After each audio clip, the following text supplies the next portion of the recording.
plaisir de recevoir M. Mounir Djouri, donc pour un autre témoignage. M. Mounir Djouri est docteur en microbiologie. Il est chef d'entreprise du laboratoire Calilab International. Il est expert en qualité et en particulier en agro-industrie, formateur, auditeur, accompagnateur de plusieurs référentiels qualité ISO, BRC. Bon, ça doit être quelque chose que je connais, oui, voilà, etc. Donc, merci beaucoup, M. Mounir Djouri, de nous avoir honorés par votre présence. À vous la parole. Merci pour l'invitation. Bravo pour l'organisation et bravo pour... j'ai eu la chance aussi d'avoir participé et d'avoir veillé avec vous hier jusqu'à 3h du matin.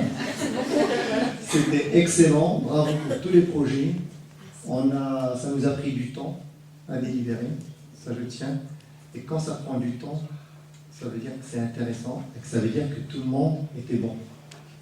Ça c'est, je voulais vraiment commencer par ça parce que c'est agréable.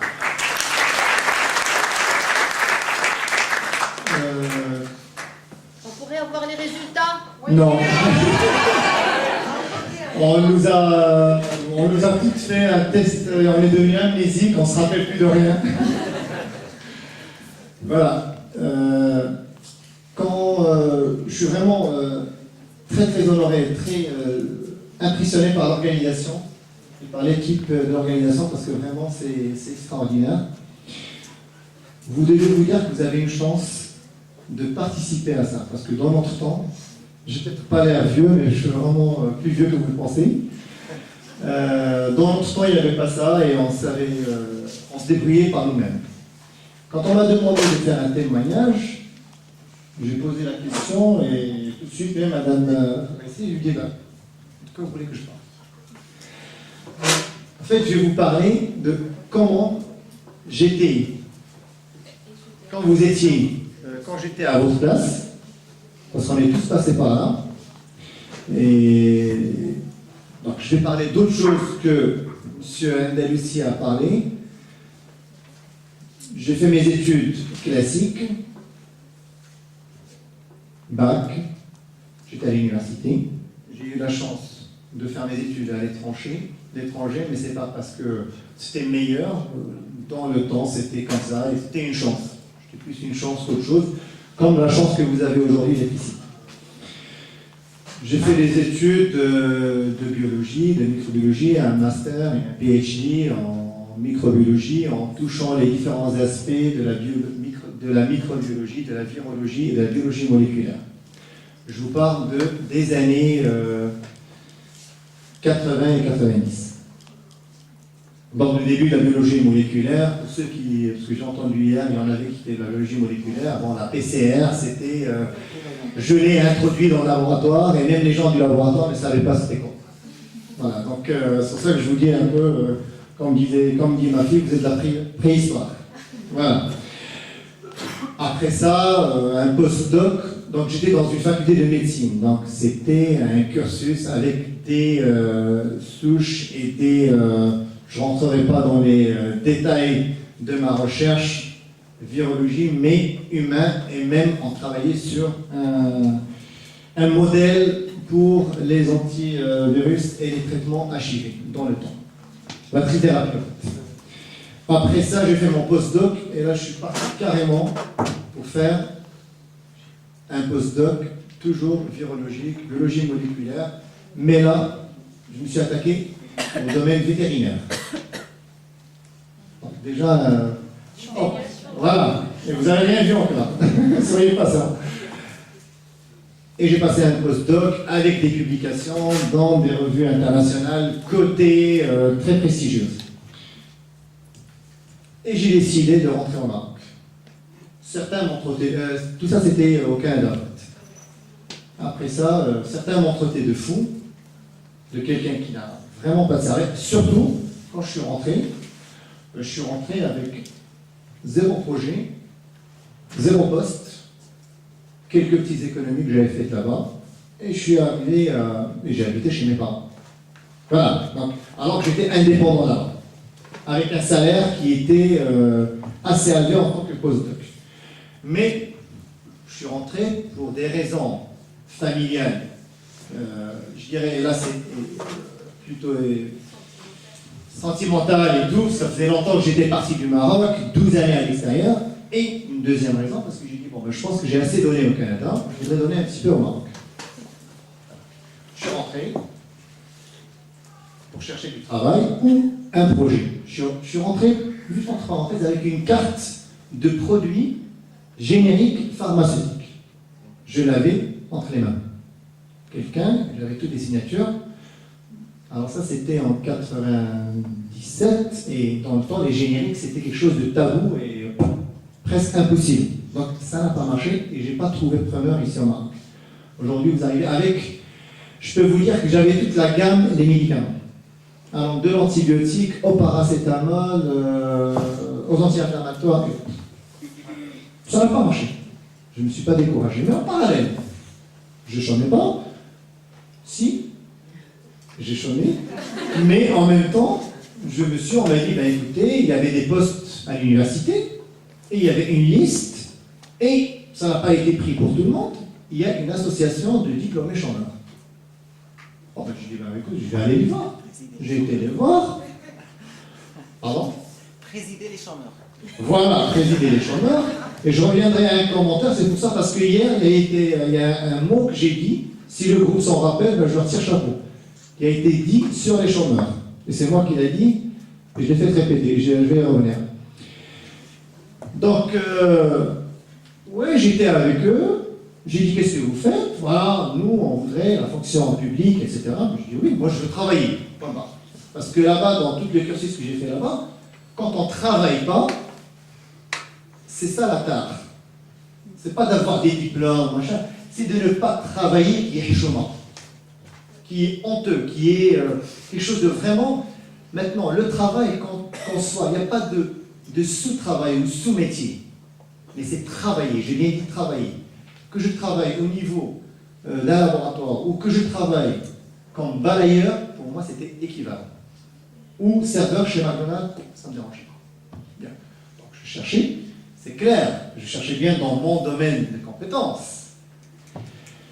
Ben, j'ai été à cette association de diplômés chômeurs, j'ai dit, ben, écoutez, qu'est-ce que vous faites? Ben, voilà, on fait des manifs, et ceci, on va rencontrer le temps de notre cher qui a fait un énorme travail, Premier ministre M. Lucine, Samah Lucine, et on devait le rencontrer. Mais moi, en parallèle encore, donc, ouais, c'est la deuxième parallèle, hein, parallèle en créant, en essayant de créer quelque chose, de chercher, pourquoi pas, parce qu'on m'a dit, et en même temps des CV qui partaient dans toutes les entreprises privées ou autres, chaque fois qu'il y avait une opportunité. Ben, j'ai participé à quelques réunions. Puis en même temps, de fois, le GSM n'existait même pas, mais à peine c'était le début. Mon père en avait un, mais pour des raisons de travail, il m'a dit, ben, tiens-le, comme ça tu peux augmenter tes chances. Je reçois un appel, on devait être reçu par le secrétariat cabinet du Premier ministre. Ça n'a pas marché, tout le monde n'est pas content, je reçois un appel. Ben, venez pour donner des cours, des vacations, ce qu'on appelle des vacations, au niveau d'une école privée. Ah, ouais, pourquoi pas. Tout de suite, j'ai préparé mon cours, j'ai donné en biotechnologie, préparé des TTP et tout, j'ai fait. Si vous insistez, je vous dirai combien j'étais payé, mais bon, c'est pas de problème. Le mois, c'était avec des petites heures à droite, à gauche, et le premier mois, c'était même pas 2000 grammes. Et j'étais fier.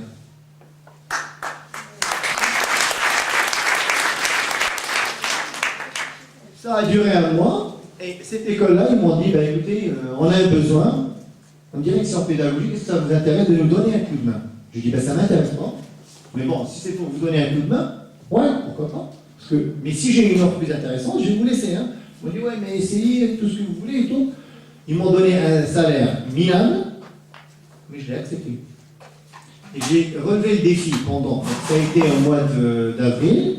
Validation de mon dossier au niveau du ministère, toute la procédure, parce que ce n'est pas une procédure simple, et parce que j'avais la chance d'être toujours être actif, associatif, enseignement, quand j'ai faisais mes études, à partir de la 3e année, j'enseignais dans des cours et des TP de la première année, c'est une possibilité au Canada, quand je faisais mon master, alors là, je ne vous dis pas, les encadrements et tout, donc tout ça, c'est une expérience qui m'a aidé pour mon dossier. J'ai eu le poste. je travaillais. Au mois de septembre, j'ai dit, ben écoutez, maintenant, c'est quoi ce salaire? Ils m'ont dit, ouais, là, ils ont essayé. En tout cas, finalement, je me suis retrouvé après 5 ans à occuper ce poste-là, pour lequel j'ai développé des compétences, et c'était un poste en agroalimentaire. Donc, médical, vétérinaire, et là, c'était l'agroalimentaire. En partageant, en participant à des projets, en créant des projets avec le Canada, des financements, on a développé des compétences, on a collaboré avec les universitaires sur des projets qualité, sur des projets... mais j'ai continué à apprendre et à développer mes compétences avec mon bagage de docteur, de machin, d'état en microbiologie, des publications. Je dis non, maintenant, qu'est-ce que je peux faire de plus pour développer davantage mes compétences?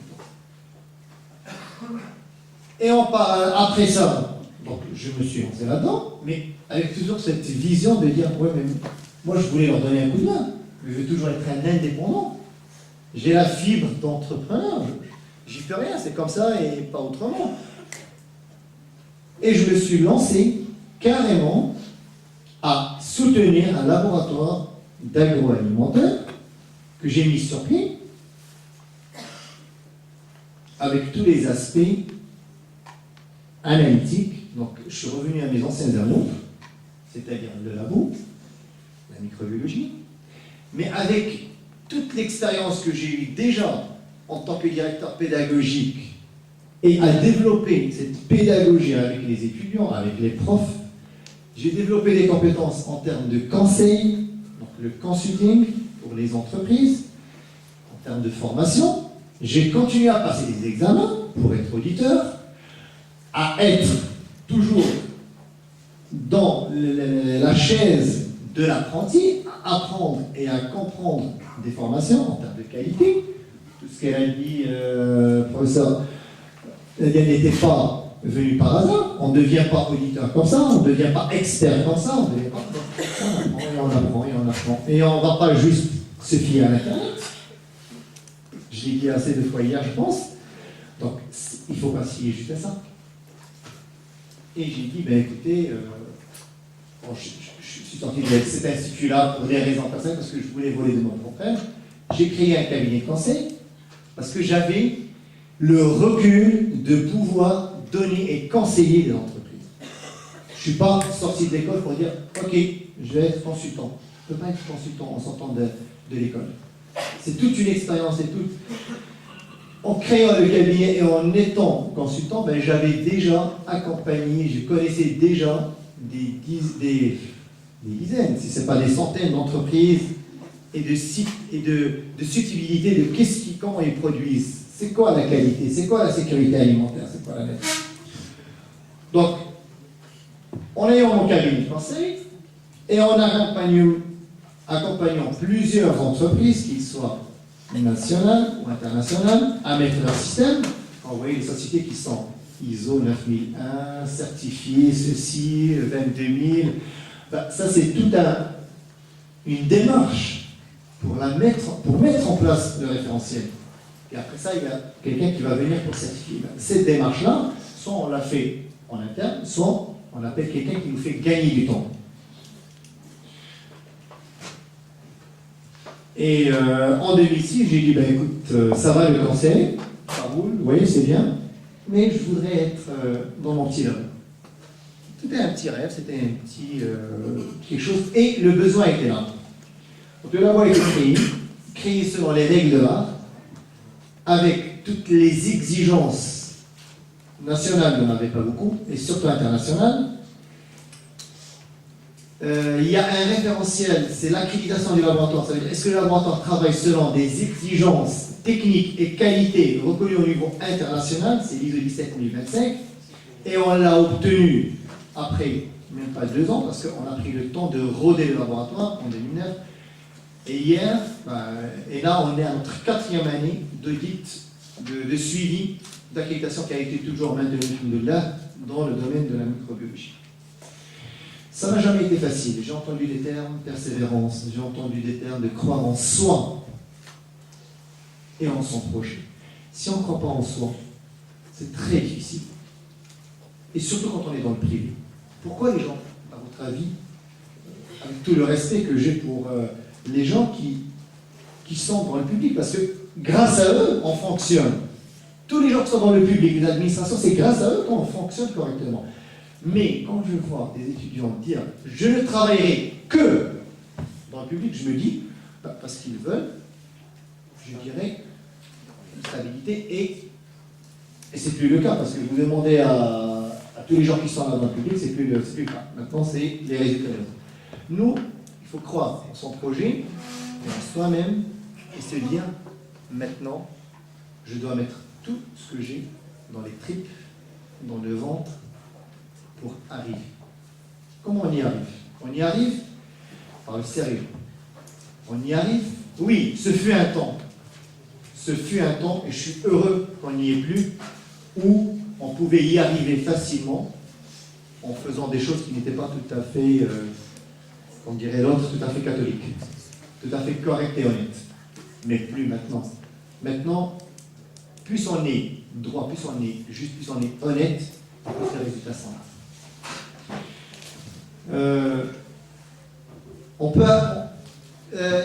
les autres sacrifices, parce que c'est un sacrifice aussi personnel et familial, parce que quand on se lance dans un projet, ben oui, mais il n'y a plus de revenus. Au contraire, les revenus, j'ai apprécié certains de vos projets hier qui disaient, c'est sûr, la première, la deuxième et la troisième année, on ne va pas gagner d'argent. Mais on doit augmenter notre capacité en chiffre d'affaires, en bénéfice, pour en gagner durant la quatrième, la cinquième, sixième et autres. Et c'est ça, les difficultés. Des difficultés, on en a tous les jours. Et c'est pas parce qu'on a notre affaire et ça y est... Non, non, non. Le challenge, c'est de maintenir le cap. Si on ne met pas d'indicateur et on se dit, ben, écoutez, on va augmenter, celui qui n'avance pas, recule. Mais c'est exact. Pardon? Exactement, exactement. Oui, j'apprécie. Mais c'est une réalité parce que, vous savez, ça y est, je fais un chiffre d'affaires, je gagne ma vie, mais je reste limité à ça. Mais attendez, il y a la vie qui devient de plus en plus chère. Il y a certaines choses, certaines exigences qui augmentent, et les autres qui vont avancer. Il y a quelqu'un d'autre qui va venir, il va faire le même chiffre que vous, il va vous dépasser, et c'est fini, vous êtes mort. J'ai commencé mon laboratoire, on était deux, moi et une autre personne. Aujourd'hui, pour un laboratoire, qui quand même, c'est beaucoup. Surtout quand c'est la fin du mois, je dis encore plus que c'est beaucoup. On est une douzaine de personnes. Je parle du laboratoire, comme on dit. Je peux vous assurer que la fin du mois, moi à partir du 25, je commence à avoir mal au ventre. Parce que mon seul principe, et que j'ai jamais dérogé à ça, c'est mon personnel, il est payé à la fin du mois. Quel que soit X. Que je ne me fasse pas payer, ça c'est pas mon problème. Que des fournisseurs attendent, c'est pas un problème. Mais mon personnel, il est payé à la fin du mois. À des salaires discutables, haut, bas et tout, je suis dans la norme, dans la règle, dans ce que pratique tout le monde. Les gens, on forme une équipe, on travaille en équipe. Si on n'est pas une équipe convaincue, on fait rien. Ce qui est arrivé ces 2 derniers jours, je suis venu parce que par amitié à professeur Tabiori qui est extraordinaire, qui est une machine à travailler et que je pense que vous l'avez testé durant ces semaines. Je lui téléphonais tout à l'heure, je lui ai dit alors ce matin ça va? Il m'a dit oui, 7h30 j'étais là. Ah bon? Moi je n'étais pas capable. Je n'étais pas capable de me réveiller, mais vous allez comprendre. Ben voilà, elle est là, à trouver. Vous pouvez sauter, il est occupé. Et c'est que les 2 jours, le lundi et le mardi, on était en audit de notre laboratoire. Donc il y avait un audit avec un auditeur qualité, un auditeur technique, et ceux qui passent à travers tout, qui vont tout filmer. En même temps, on a eu un accident de travail en plein laboratoire, avec une blessure assez grave, avec une hospitalisation et tout. Et je voulais arrêter le guide et le personnel.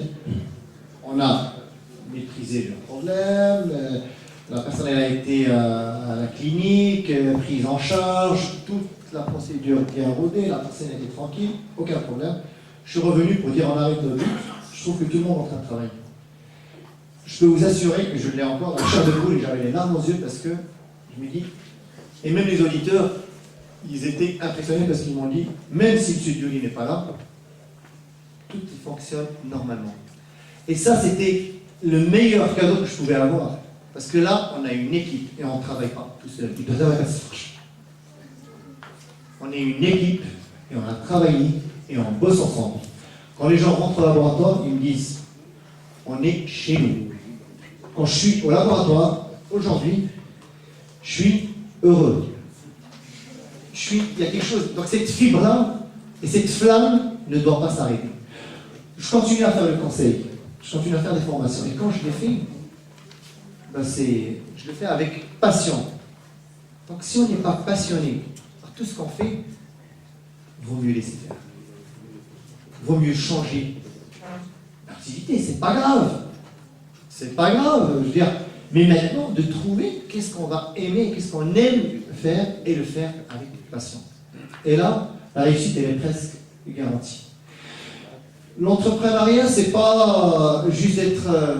c'est clair, je reçois des CV, je reçois des candidats et des candidates. Qu'est-ce que vous voulez faire? Qu'est-ce que vous savez faire? La réponse c'est j'ai un diplôme tel, j'ai un diplôme tel et j'ai un diplôme tel. Très bien. Ok, mais quelles sont vos compétences? J'ai un diplôme tel, j'ai l'attestation telle, j'ai fait les stages tels. Et là, à un moment donné, avec quelqu'un que je n'oublierai jamais, je lui dis, mais, et votre diplôme, qu'est-ce qu'il sait faire? Là, il me regarde, je lui dis, bah oui, le papier, parce que vous me dites que vous avez des papiers. Qu'est-ce que les papiers? Peut-être que les papiers savent faire quelque chose, parce que l'impression que j'ai, la question que je vous pose, vous ne savez rien faire. C'est vos diplômes qui savent faire. Donc, finalement, qu'est-ce qu'on sait et comment on peut le faire et comment on peut le valoriser? Sur tous les aspects. Tous les aspects. Hier, j'étais impressionné par quelques petites phrases qui ont été dites et vraiment de dire, mais ma foi, il y a un potentiel énorme. Maintenant, on le canalise, bon an, mal an, et on trouve notre voie dans l'entrepreneuriat ou autre. Mais comme je suis quelqu'un qui ne sait pas rester à rien faire, dans un bureau, derrière une table ou une paillasse, ben je m'amuse à faire autre chose. Je m'amuse à... L'IGA, oui, mais j'ai arrêté parce que c'était trop, parce que je continue à être prof ou j'encadre quelques étudiants dans des masters délocalisés, l'Université de Tours en termes de qualité, il y a des écoles privées et des écoles publiques, l'Université Hassan de Stade, qui m'invite pour être conférencier invité, et je le fais avec plaisir parce que j'aime ça. Mais des fois, je suis épuisé parce qu'à un moment donné, il faut écouter son corps aussi. Écouter sa passion, mais écouter son corps, pour ne pas s'épuiser. Mais bon, il y a des fois où j'interviens aussi sur des projets sur les côtés associatifs. Je dirais pas à 100% associatif parce qu'il y a un aspect pécunier, et je le dis en toute honnêteté intellectuelle, avec des coopératives. On a travaillé avec énormément de coopératives d'Elgin. Et c'était une expérience magique. Magique parce qu'il y avait une quarantaine de coopératives. Magique parce qu'il y avait... j'avais la chance de travailler avec 40 coopératives d'Elgin, c'était que des femmes. Vous allez me dire merci pour nous les garçons. Là. Mais bon, c'était agréable, mais avec une moyenne d'âge, avec l'âge qui variait de 17 ans à 77 ans. C'était extraordinaire, une expérience que je n'oublierai jamais. C'était pour développer la partie production, qualité, et c'était extraordinaire. Et également, on est sur d'autres projets avec des coopératives pour les soutenir à commercialiser leurs produits au niveau national et international, sur le volet qualité, sur le volet manière de faire, sur le volet exportation. Donc on y va, voilà, par contre, avec tout ce que je vous ai dit, c'est une expérience très modeste. J'ai été honoré qu'on me demande ce témoignage. À chaque fois qu'on me le dit, je dis, mais non, j'ai rien fait. C'est rien du tout, parce que je sens que c'est rien du tout finalement. C'est vrai, ça peut être impressionnant ou autre, mais je reste parce que j'oublierai jamais une fois avec mon directeur de thèse. C'était extraordinaire ce qu'elle dit, Serbat, parce que on ne remercie jamais nos profs, on ne remercie jamais nos encadrants, parce que c'est grâce à eux, bon an, mal an. Ils nous disent des choses sympathiques, mais ils nous disent des choses méchantes. Mais vous savez, c'est des choses méchantes qui nous aident dans notre vie. Vraiment, c'est... ça, il y en a sur... je vous dis, moi, je suis arrivé à une conclusion. Vous allez me détester, c'est pas grave. Je suis habitué. Parce que les étudiants, des fois, il y a une sorte d'ingratitude, des fois. Parce qu'ils ne comprennent pas le message, mais ils le comprennent. 10, 15, 20 ans. C'est pas grave. Et le prof, il est tout le temps fier. Le témoignage qu'on vient d'avoir du professeur de l'université d'Einstein, c'est extraordinaire, parce que vous avez vu dans ses yeux une fierté. C'est extraordinaire. Qu'est-ce qu'il il a gagné dans ça? Bah, rien, son salaire est toujours le même. Hein. Mais de voir un de ces étudiants-là arriver et atteindre, ça c'est compliqué. Et qu'est-ce qu'il m'a dit? Je lui dis, un jour il m'a demandé, en fait c'était, je vous promets que c'est la vérité pour la PCR, il m'a dit, écoutez, vous allez nous présenter ces techniques-là, mais un truc particulier sur la PCR, et tu nous présentes ça parce qu'on avait des réunions toutes les semaines, des lab meetings. Et je devais présenter ça. J'étais à mon premier trimestre de master. C'est même pas de pêche. Je prépare ça normalement, je fais l'article, je présente ça. T'es content, il a compris, fini. Il dit, tu me passes l'article? Je dis, bah oui, je photocopie l'article, je lui donne. Je suis resté, je dis, c'est pas possible. Ce prof, vraiment, il me prend pour... il voulait juste me tester et s'assurer que ce que j'ai dit est bon par rapport à ce que j'ai écrit. Parce qu'on est toujours cet esprit tordu de dire le prof il est là pour nous piéger. Et c'est resté dans mon esprit jusqu'à ce que je commence mon doctorat. Un jour on était dans plein avion, on partait à un congrès, je lui dis, donc je commençais à être plus à l'aise avec lui, je lui dis, je vous pose une question, répondez-moi clairement et honnêtement. La dernière fois, il ne se rappelait pas. Je lui dis, est-ce que réellement vous ne connaissez pas ça? Il m'a dit, non, je ne me rappelle pas de l'histoire, premièrement, je ne me foutais pas de ta gueule. Je ne te disais pas que... Et réellement, je ne connaissais pas. Plus que ça, il m'a dit pour moi, si il y a une journée qui passe sans que j'apprends quelque chose, je suis quelqu'un qui mord mentalement et scientifiquement. Je suis désolé, avec tout ce que j'ai fait, avec tout ce que j'ai appris, tous les jours, j'apprends. Et tous les jours, de mon delà à mes techniciens, ils me posent une question, j'ouvre mes livres, j'ouvre Internet, j'ouvre mes documents, vous posez une question, je peux vous dire en plein cours, en pleine conférence, je ne sais pas. Et je le dis avec fierté, et je chercherai, et je vous donnerai la réponse. Et c'est ça, et cette humilité, elle est très importante. Parce que quand on a la grosse tête, on ne passe plus par la porte. Et on reste bloqué. Je pense que là, j'arrêterai là, et oui, je pense que...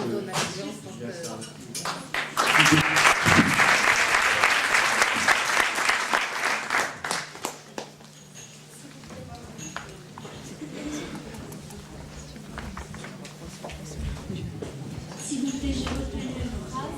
Vous avez dit qu'il fallait savoir se vendre. Donc, quelles sont les choses à dire et quelles sont les choses à ne pas dire?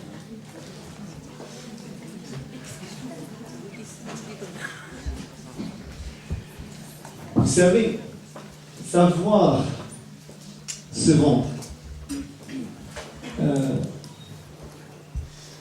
Parce que c'est une... Il y a une limite et c'est une barrière qui est très très fine entre se vendre et se vanter. Entre se vendre et dire voilà de quoi je suis capable. Voilà de quoi je suis capable. Ce que je suis capable de faire. Et surtout avoir l'humilité de dire voilà ce que je ne suis pas capable de faire. Qu'est-ce que je vous ai dit tout à l'heure? L'honnêteté. Voilà. Quand on vend, je peux vous vendre cette bouteille, je peux vous vendre même des châteaux sur les nuages. Mais quand vous allez vous en rendre compte, vous allez plus revenir. Voilà. C'est quoi les arguments pour se vendre? Quand quand vous allez vous présenter pour un entretien, ou devant votre banquier pour avoir un crédit, ou devant un porteur de projet, vous devez vendre votre projet, mais vous vendre aussi. Il faut que j'aie confiance en vous. Maintenant, vous pouvez tricher, vous pouvez vous maquiller, vous pouvez maquiller vos idées.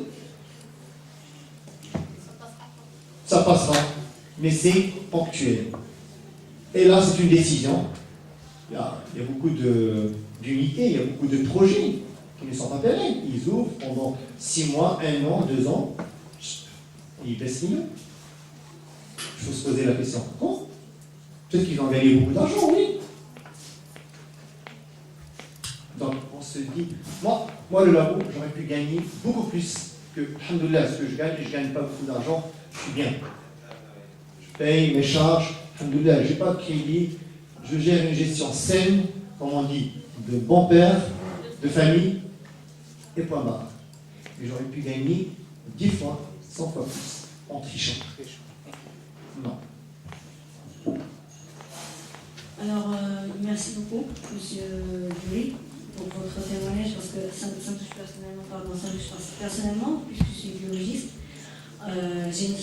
étudiante de génétique à la faculté des sciences des GEDILA. Et ce qui me fait un peu mal au cœur, c'est le fait qu'il y a certaines disciplines dans le domaine de la recherche scientifique qui sont plus valorisées par rapport à d'autres. Alors, par exemple, au niveau de la génétique, le plus qu'on pourrait ajouter n'est jamais palpable à court terme. On doit faire beaucoup plus de recherche et il nous faut plus de financement. Je pense que vous êtes le mieux placé de savoir. Déjà, vous avez un PhD en microbiologie. Et donc, on a besoin d'un gros financement pour pouvoir avancer nos recherches. Ce qui n'est pas possible parce que les laboratoires au niveau des universités, eux aussi, sont limités et ils ont des facteurs qui les limitent en termes de projets et de financement. Et ça me fait vraiment mal au cœur qu'on n'a pas de postdoc, de notion postdoc au Maroc. Je n'ai pas compris pourquoi, parce qu'on est obligé de partir faire des postdocs pour avoir plus d'expérience. Et en faisant nos postdocs, on avance sur nos recherches et on est sur des trucs très intéressants qu'on pouvait perdre dans les pays étrangers, puisque ça va leur appartenir forcément. Et si on avait un petit appui des grandes entreprises marocaines dans ce sens, on aurait pu développer le truc au Maroc, au niveau des universités, sans que l'université prenne la charge de nous recruter en tant que professeur assistant ou juste en termes de postdoc avec un CDD. Ou je ne sais pas, ça va dépendre bien sûr de... Donc voilà, c'est ça un peu, c'est plus un commentaire qu'une question. Non, c'est plus qu'un commentaire, c'est un débat que vous lancez. Et oui, effectivement, c'est une discipline qui n'est pas facilement, j'aime pas le terme valorisable, mais avec des débouchés qui sont limités. Mais maintenant, vu la vision que vous avez faite, c'est-à-dire une vision recherche fondamentale, à long terme, je fais la même chose. Je travaillais sur le fondamental. Comme je vous ai dit, on a travaillé sur un modèle pour la trithérapie. Je n'ai pas touché la chimie. Je travaillais sur l'adénovirus, vous connaissez. Comme modèle, je travaillais sur la protéase de l'adénovirus. C'est cette même protéase par rapport à l'HIV qui a été, bon, c'est la suite. Mais ce que vous avez et que vous ne valorisez pas, c'est pour ça que je vous dis de votre point de vue, mais d'un autre point de vue, premièrement, vous avez des méthodes que personne n'a. Deuxièmement, vous avez un esprit critique et un esprit de développement et d'analyse qui n'est pas donné à tout le monde. Troisièmement, vous rentrez dans le détail de certaines choses que personne n'a cette capacité. Maintenant, soit je veux rester dans cette voie académique, recherche, c'est un choix de vie et de carrière. Soit je me dis, j'enlève le masque et je pars à autre chose, dans l'appliqué en termes de génétique. Malheureusement, je pensais que c'était sur cette plaquette-là, mais c'est sur une autre plaque. Depuis que j'ai créé le laboratoire, et je l'ai dans ma voiture, je vous le montre avec plaisir, c'est marqué analyse microbiologique, physico-chimique, blablabla, biologie moléculaire. J'en fais pas. Mon rêve, c'est d'en faire. Je le suis aussi, mais bon, vous l'avez bien dit, un PCR, ça coûte cher. C'est pas grave, je baisse pas les bras. Je suis en contact, j'ai un partenariat avec un groupement de laboratoires portugais, qui sont sur plusieurs pays en Europe, qui ont la PCR. Je suis en Belgique avec un grand laboratoire de l'université de Jean Blou, qui ont tout le savoir-faire, ils ont tous, et c'est moi qui joue le snob, qui leur dis non, non, attendez, parce qu'ils n'ont pas accepté mes conditions de collaboration. Et pourtant, je suis petit, je suis rien. Je ne vais même pas leur faire, je ne veux même pas leur payer leur matériel. Vous êtes un effronté. Ben oui, mais c'est comme ça. Donc, j'ai détourné tout ce que je savais. Mais maintenant, les outils diagnostiques de biologie moléculaire et de génétique, c'est aujourd'hui et c'est demain. La microbiologie, on est en train de travailler sur du matériel, mais fini la bactério classique dans quelques années. Et personnellement, je peux la mettre en place, mais en termes de coûts que mes clients vont payer, ils ne pourront pas, parce que ça va se multiplier par un taux de 10. Pour le postdoc, ce n'est pas une problématique en soi. C'est notre système, on doit être fier de notre système, mais notre système ne bloque pas en fait. Il y a des chercheurs qui ont des partenariats au niveau international, et quand on parle au niveau international, on ramène un savoir-faire et un savoir-être en termes de comportement, en termes de savoir, toutes les notions, et on les ramène ici, et on est fiers de notre pays. Et des moyens qu'on a dans notre pays. Alors, il y a beaucoup de moyens. Vous n'avez pas remarqué un truc? Que toute mon intervention, je n'ai pas dit bien là. J'ai demandé de l'aide à tel, ou l'université m'a donné, ou le ministère m'a donné. Ah oui, ça le voit. Pas ça, c'est tout. Et je croyais en moi-même. Et j'ai eu des problèmes qui étaient assez complexes financièrement parlé. Je me dis, alhamdoulilah, cool chimchi. Mais tant que j'ai mon petit cerveau qui fonctionne, au Sahara, tout va fonctionner. Donc finalement, c'est pas parce que je vais faire un postdoc ou pas, je vais le faire ici, ailleurs, je vais ceci, je vais cela. C'est un détail. Trouvez ça bon. Je pense qu'il y avait une question là-bas. C'est un peu dans le même sens. Je vous félicite pour votre souple. Ceci dit, je ne sais pas si je dois vous remercier ou pas. Pourquoi? Parce que vous ne faites que confirmer mes craintes. C'est-à-dire que quand vous faites de la biomol, vous savez, c'est comme du chinois pour le reste. Donc, en termes d'insertion professionnelle, c'est pas donné. Donc, on est condamné à rester dans le fondamental, dans la recherche. Donc, d'accord. Donc, une fois que je vais terminer mon PhD et que je vais faire mon postdoc, qu'est-ce que je vais faire? Est-ce que je vais pouvoir réussir ce que vous avez réussi, par exemple? Mais je pense que vous n'avez pas compris le message que je voulais envoyer. C'est votre choix. Soit vous allez dire, je veux faire un choix de... c'est pas péjoratif ce que je vais dire. De souris de laboratoire, et je reste dans le laboratoire avec mes cheveux comme ça et tout. Et c'est un choix de vie. Et j'en connais qui étaient avec moi à des postdocs, ils sont heureux. C'est pas ça. Il y a encore de la place pour tout le monde, ici ou ailleurs. Et surtout, ici, il y en a. Si vous me dites non, je vous défie parce que démontrer de vos compétences, et je pense, et les universités, et des labos de recherche, et j'étais au CNRST, il n'y a pas plus loin que vendredi passé, il y en a, il y a du boulot. Ou on veut partir dans l'appliqué.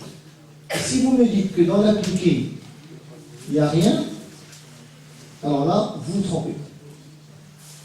Et je peux vous en citer une liste. Allez-y juste dans les laboratoires analytiques, qu'ils soient médicaux ou autres, et je peux vous assurer qu'ils peuvent. Mais le statut qu'on vous donne, c'est ça le problème. Je le répète, quand j'ai commencé à travailler, j'avais un salaire de moins que technicien. Oui, c'est ça. Donc, j'ai accepté pendant plusieurs mois, et je dirais même plusieurs années, que j'avais un salaire qui n'avait rien à voir avec un salaire d'un PhD, de tout son affaire. Donc, soit on accepte et on se sacrifie, ça fait partie du sacrifice. De la personne, carrière, vision de carrière et de l'entrepreneur. Un entrepreneur, il doit faire des sacrifices.